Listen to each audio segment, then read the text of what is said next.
எங்கள் ஊர் 10 வருஷத்துக்கு முன்னாடி பார்த்தீங்கன்னா எந்த வசதியுமே இல்லை. நாங்கள் எல்லாத்துக்குமே பெருளூர் 2 கிலோமீட்டரில் இருக்குது எங்களுக்கு. 12th வரைக்கும் பள்ளிக்கூடம், மருத்துவமனை தான் முக்கியமாக சொல்லணும். எதுக்காக இருந்தாலும் நாங்கள் பக்கத்து ஊருக்கு தான் போக வேண்டிய அவசியம் இருந்துச்சு. இப்போ ஹாஸ்பிட்டல் வந்ததுனால எமர்ஜென்சியோ ஒரு ஃபஸ்ட் எய்ட் எதுனாலும் நாங்கள் போய் பக்கத்தில் பார்த்துக்குறோம்.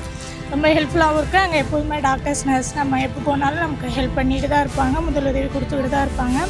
மகளிர் உதவித்தொகை வந்து மாதம் 1000 ரூபான்னு மக்களுக்கு கொடுத்துட்ருக்காங்க. பெண்களுக்கான உதவித்தொகை அதுவுமே மக்களுக்கு மாதம் ஒரு செலவுக்கு ஆகுது, வீட்டு செலவுக்கு ஆகுது. நல்ல ஹெல்ப்ஃபுல்லாகவும் இருக்குது.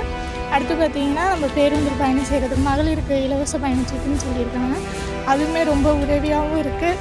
டக்குன்னு பெண்களுக்கு எந்த நேரத்துலையும் எங்கேயாவது போகணுன்னா தயக்கம் இல்லாமல் போகிறதுக்கும் வரத்துக்கும் ஒரு உதவியாக இருக்குது.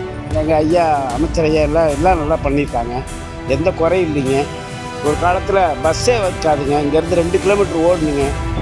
இன்றைக்கி எந்த பக்கம் பார்த்தாலும் பஸ்ஸு போயிட்டுருக்குங்க. அரை மணி நேரத்துக்கு ஒரு தடவை பஸ் போயிட்டுருக்கு வந்துட்டுருக்குங்க.